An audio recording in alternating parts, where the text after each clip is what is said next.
Everyone, I'm Heather, and I just wanted to show you a new style that I'm working on. Actually, another member had come to me and asked me how to do this, so I'm doing this quick video for her. And what it is this pendant made out of a 4-inch handle of a spoon. So this is what it looks like to start. It's 4 inches long, and what I've done was I've pre-drilled the holes at just slightly over 1/2 inch on each end, so that it'll allow for the chain or bar or whatever it is that you're doing through it. So this will become this little pendant with the flares and everything on it. So let's get started. So I have started with the small nylon roller, and I'm just putting it in there. Actually, no, let's back that up. Let's get rid of that. We're going to start with the mini pin, and we're going to flare out the tips of the piece. So I've got my mini pin in there and my cradle, so it's all in place. So we're going to flare these tips out. So you want them so that the pattern is flaring outside. So we're going to, pattern is up. So you're just going to start on your tip, and you want to be careful because of the holes. Chances are it may crack, so you don't want to bend at the hole. We're just giving it, the 1/2 inch allows for that flare out, to give it a little bit more of a decorative pattern. So I'm just flaring that tip. So that's what I've got. It's kind of like the candy cane, like we normally do with the rings and stuff. So you want to be careful with this thin end because you don't want to crack it, because my holes are quite large. So I'm just going ever so gently working the tip, and I'm working towards the hole. I'm not putting any pressure where the hole is because I don't want it to break. So let's just give that a... Now, if you want it to be a little bit more, just put it in place. I take my nylon hammer and I'm going to tap. I'm holding it down and I'm just tapping it around, just a few taps. So it kind of gives me the candy cane look. All right, so we're done with that step. Get rid of that. We're going to need that mandrel, ring mandrel later, so to keep it close by. So again, I'm putting the small roller in there with the small cradle end of it. So we're going to get that lined up. So now we're going to put it that the candy canes are face down. And you're going to find your center, and you're going to begin. This is the first press of about 3 that you're going to be doing. So my candy canes are overhanging my outer edge. So I'm just going to press that. And it's giving me my initial first. I'm not going to be able to maneuver this much because of the flares. So now I've got that. All right.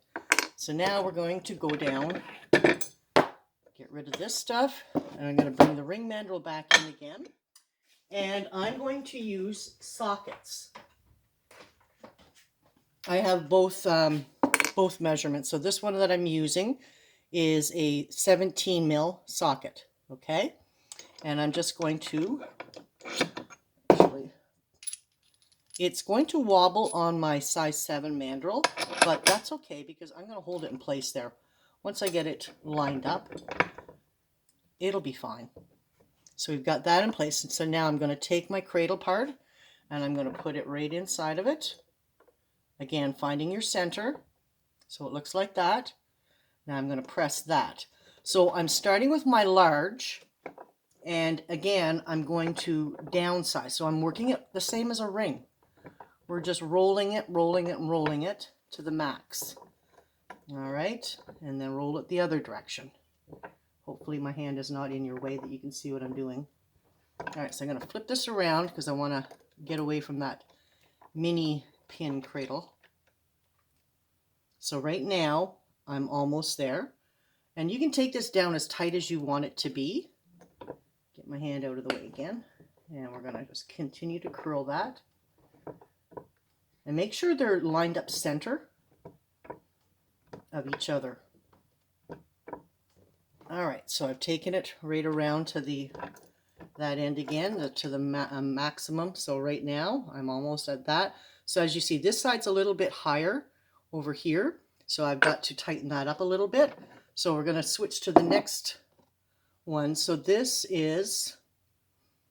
This is the, actually I grabbed the wrong one. I want to grab the 15. Yeah.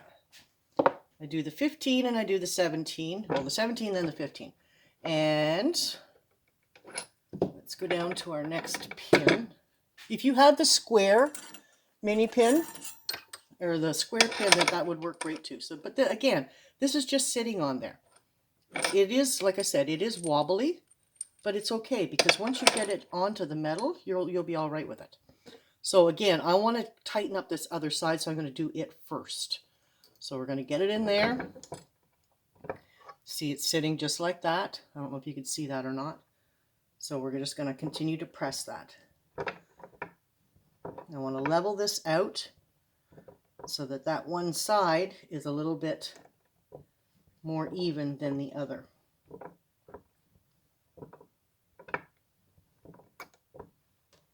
All right, let's have a look at this and see.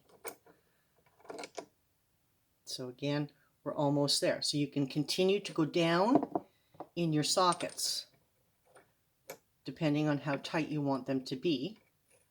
Get that sitting on there. I might have to go to the next one. All right, let's try this. Once we get it in the cradle, it's okay. You just kind of hold it with your fingers.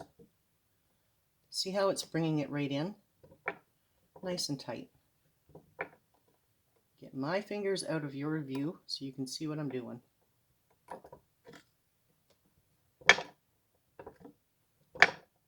You're just basically going from shape to shape to shape in the size of your socket that you're using.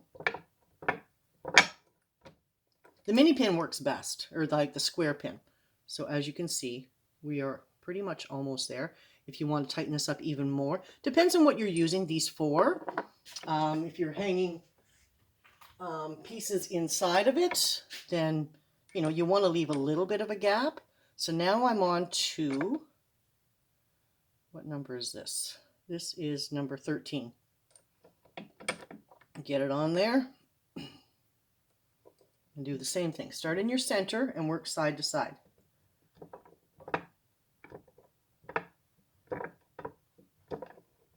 Just like the rings, you want to make sure that you got nice soft bends.